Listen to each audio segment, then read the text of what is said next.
जब वर्षा की पहली बूंदें धरती को छूती है और प्रकृति हरियाली की चादर ओढ़ लेती है, तब आरंभ होता है भगवान शिव को समर्पित पवित्र श्रावण मास।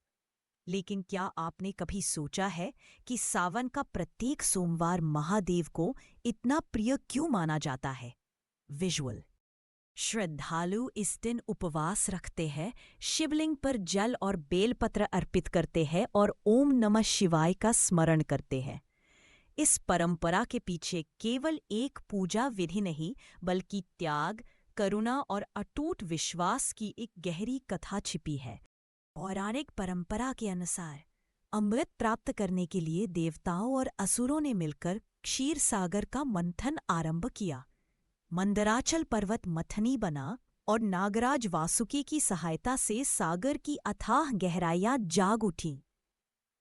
लेकिन सबसे पहले अमृत नहीं, हलाहल नामक ऐसा प्रचंड विष प्रकट हुआ जिसकी ज्वाला से तीनों लोकों का अस्तित्व संकट में पड़ गया। आकाश धुंधला होने लगा, दिशाएं कांप उठीं और समस्त जीव भय से व्याकुल हो गए। जब किसी को भी उस विनाशकारी विष को रोकने का उपाय नहीं सूझा, तब सभी देवता कैलाश पहुंचे और महादेव से सृष्टि की रक्षा करने की प्रार्थना की। उनकी व्याकुल पुकार सुनकर शिव ने संसार का दुख अपने ऊपर लेने का निश्चय किया। महादेव जानते थे कि हलाहल को स्वीकार करना उनके लिए भी असह्य पीड़ा का कारण बनेगा। फिर भी उन्होंने एक क्षण के लिए अपने कष्ट के बारे में नहीं सोचा। समस्त प्राणियों की रक्षा के लिए उन्होंने उस विष को अपनी हथेली पर लिया और शांत भाव से ग्रहण कर लिया। विष को शिव के शरीर में फैलता देख माता पार्वती ने करुणा से उनके कंठ के समीप अपना हाथ रख दिया, जिससे हलाहल वहीं थम गया। विष के प्रभाव से महादेव का कंठ नीला पड़ गया और तभी से वे नीलकंठ कहलाए। भक्ति परंपरा में माना जाता है कि विष की तपन शांत करने के लिए देवताओं ने महादेव को पवित्र जल अर्पित किया। आज भी सावन में किया जाने वाला जलाभिषेक उसी कृतज्ञता का प्रतीक है, उस शिव के प्रति जिन्होंने संसार को बचाने के लिए स्वयं पीड़ा स्वीकृत की। इसलिए सावन केवल मनोकामना मांगने का महीना नहीं, बल्कि अपने भीतर के विष, क्रोध, अहंकार और ईर्ष्या को संयम और भक्ति से शांत करने का समय है। महादेव का नीलकंठ स्वरूप हमें सिखाता है कि सच्ची शक्ति विनाश में नहीं, दूसरों की रक्षा और करुणा में होती है। श्रद्धालु इस दिन उपवास रखते हैं, शिवलिंग पर जल और बेलपत्र अर्पित करते हैं और ओम नमः शिवाय का स्मरण करते हैं। इस परंपरा के पीछे केवल एक पूजा विधि नहीं, बल्कि त्याग, करुणा और अटूट विश्वास की एक गहरी कथा छिपी है। अमरपुर का वह व्यापारी धन, प्रतिष्ठा और विशाल व्यापार से संपन्न था, पर संतान न होने का दुख उसके हृदय को भीतर ही भीतर तोड़ता रहता था। उसे चिंता थी कि उसके बाद परिवार की परंपरा, घर और व्यापार की जिम्मेदारी कौन संभालेगा। अपनी मनोकामना लेकर वह प्रत्येक सोमवार उपवास रखता, शिवलिंग पर जल और बेलपत्र चढ़ाता तथा संध्या समय घी का दीपक जलाता। अनेक वर्ष बीत गए, पर उसकी श्रद्धा में न शिकायत आई न अधीरता।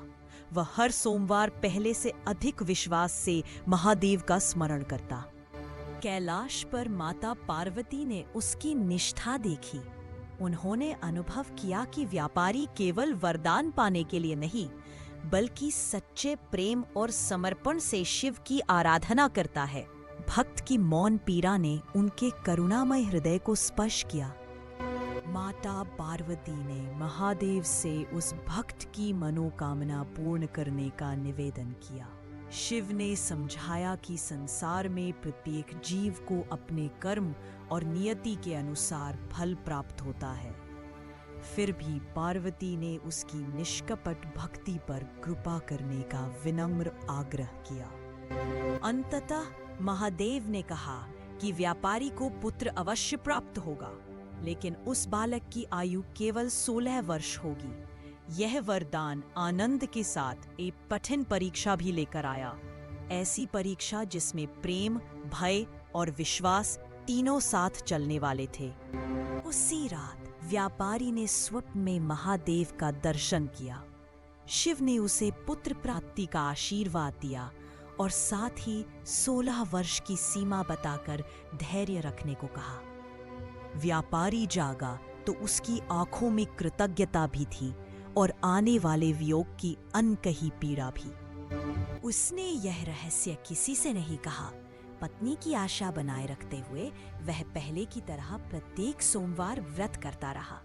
उसे विश्वास था कि भविष्य चाहे जैसा हो, महादेव का दिया हुआ प्रसाद भय से नहीं, श्रद्धा और जिम्मेदारी से स्वीकार करना चाहिए। कुछ समय बाद व्यापारी की पत्नी ने गर्भ धारण किया और घर में नई आशा की रोशनी फैल गई।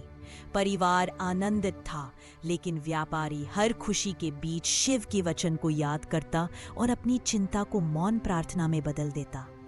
समय पूरा होने पर एक सुंदर पुत्र का जन्म हुआ।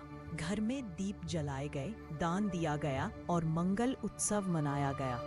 विद्वान ब्राह्मणों ने बालक का नाम अमर रखा, पर उसके पिता के हृदय में यह नाम आशा के साथ नियति की चेतावनी भी बनकर गूंजता रहा। वर्ष बीतते गए। अमर बुद्धिमान, विनम्र और धर्मपरायण बालक बनकर बड़ा हुआ, जबकि पिता हर जन्मदिन के साथ 16वें वर्ष की छाया निकट आते देखता रहा।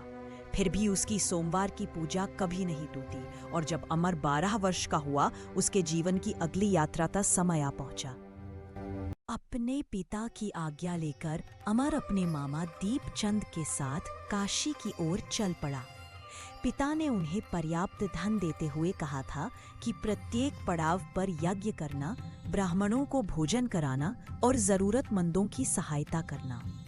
और नहीं जानता था कि यह यात्रा उसे उसकी नियति के कितने निकट ले जा रही है।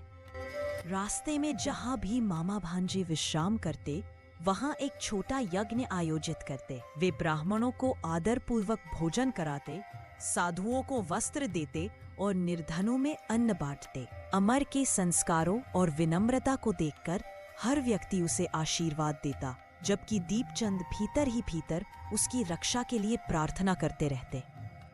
कई दिनों की यात्रा के बाद वे एक भव्य राज्य की राजधानी पहुंचे। पूरा नगर दीपों, फूलों और रंग बिरंगी पताकाओं से सजा हुआ था, क्योंकि उस दिन राजा की पुत्री चंद्रिका का विवाह होने वाला था। मामा और अमर ने एक धर्मशाला में ठहरकर अगले दिन यात्रा जारी रखने का निश्चय किया। विवाह की बारात नगर पहुंच चुकी थी, लेकिन वर पक्ष गहरी चिंता में था। राजकुमार की एक आंख में जन्म से दोष था और उसके पिता ने यह बात कन्या पक्ष से छिपा रखी थी। उन्हें भय था कि सत्य सामने आते ही राजा विवाह रोक देंगे और उनकी प्रतिष्ठा मिट्टी में मिल जाएगी। वर के पिता के सेवकों ने धर्मशाला में सुंदर और तेजस्वी अमर को देखा। उन्होंने दीपचंद से विनती की कि केवल विवाह की रस्मों तक अमर को दूल्हा बना दिया जाए, जिसके बदले उन्हें बहुत धन मिलेगा। दीपचंद पहले झिझके, पर बार बार आग्रह करने पर उन्होंने अमर को इस असामान्य भूमिका के लिए समझाया। अमर को राजसी दूल्हे के वस्त्र पहनाकर विवाह मंडप में लाया गया। राजकुमारी चंद्रिका ने उसी को अपना वर समझा और पवित्र अग्नि के सामने दोनों का विवाह संपन्न हुआ। मंत्रों और मंगल ध्वनि के बीच अमर का मन अशांत था, क्योंकि वह जानता था कि चंद्रिका से एक बहुत बड़ा सत्य छिपाया जा रहा है। विदाई से पहले अमर ने साहस करके चंद्रिका की चुनरी के भीतर सत्य लिख दिया। उसने बताया कि विवाह उसके साथ हुआ है, पर वह किसी राजा का पुत्र नहीं, अमरपुर के व्यापारी का बेटा है और काशी पढ़ने जा रहा है। उसने यह भी बताया कि जिस राजकुमार के साथ उसे भेजा जाएगा, उसकी सच्चाई उससे छिपाई गई है। विदाई के समय चंद्रिका ने चुनरी पर लिखा संदेश पढ़ लिया। सत्य जानकर उसने अपने माता पिता को सब बता दिया और स्पष्ट कहा कि वह उस राजकुमार के साथ नहीं जाएगी जिससे उसका विवाह हुआ ही नहीं। राजा ने अपनी पुत्री का साथ दिया और छल से आई बारात को बिना दुल्हन के वापस लौटना पड़ा। अमर और दीपचंद उस नगर से आगे बढ़े और अंततः पवित्र काशी पहुंचे। अमर ने पूरे मन से वेद, शास्त्र और धर्म की शिक्षा आरंभ की, जबकि उसके मामा नियमित यज्ञ, दान और ब्राह्मण भोज कराते रहे। समय बीतता गया और किसी को ध्यान न रहा कि अमर की निर्धारित आयु का अंतिम दिन निकट आ चुका है। अमर की निर्धारित आयु के अंतिम दिन भी दीपचंद ने विधि पूर्वक यज्ञ और ब्राह्मण भोज आयोजित किया। तभी अमर ने अस्वस्थ महसूस किया और विश्राम करने के लिए भीतर चला गया। कुछ देर बाद उसके प्राण शांत हो गए। दीपचंद ने धर्म कार्य पूरा करके अपने भांजे को देखा तो उनका करुण विलाप गूंज उठा और उसी समय माता पार्वती तथा भगवान शिव उस पुकार को सुन रहे थे। काशी के शांत कक्ष में अमर निष्प्राण पड़ा था और मामा दीपचंद का विलाप गूंज रहा था। उनकी पुकार सुनकर भगवान शिव और माता पार्वती वहां पहुंचे। पार्वती ने बालक और उसके दुखी मामा को करुणा से देखा। माता पार्वती ने महादेव से अमर को जीवन दान देने की प्रार्थना की। शिव ने कहा कि बालक की निर्धारित आयु पूरी हो चुकी है, फिर भी व्यापारी की अटूट सोमवार भक्ति और परिवार के पुण्य ने उनकी करुणा को स्पर्श किया। महादेव ने वरद हस्त उठाया और नीली सुनहरी ज्योति अमर के शरीर पर फैल गई।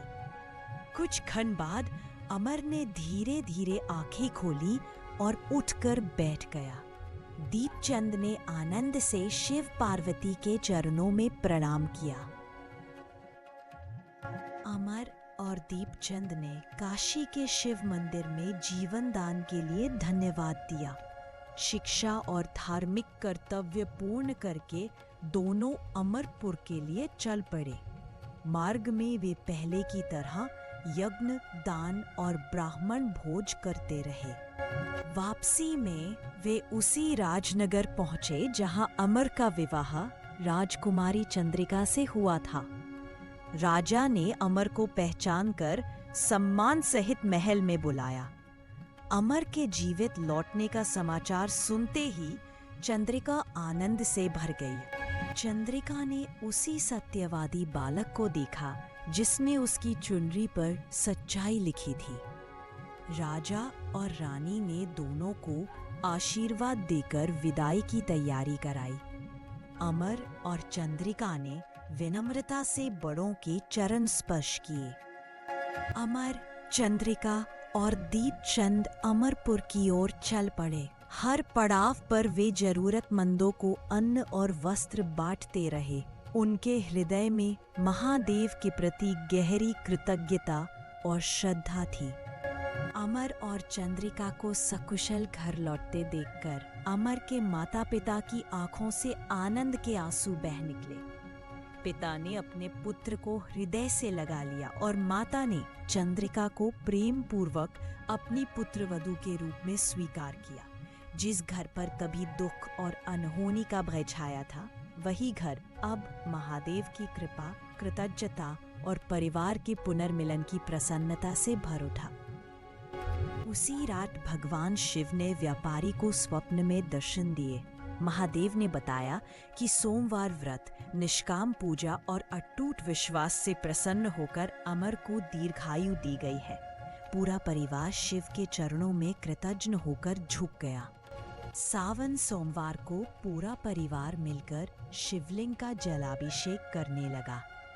उन्होंने जरूरतमंदों को भोजन दिया और सत्य, भक्ति तथा करुणा के मार्ग पर चलने का संकल्प लिया।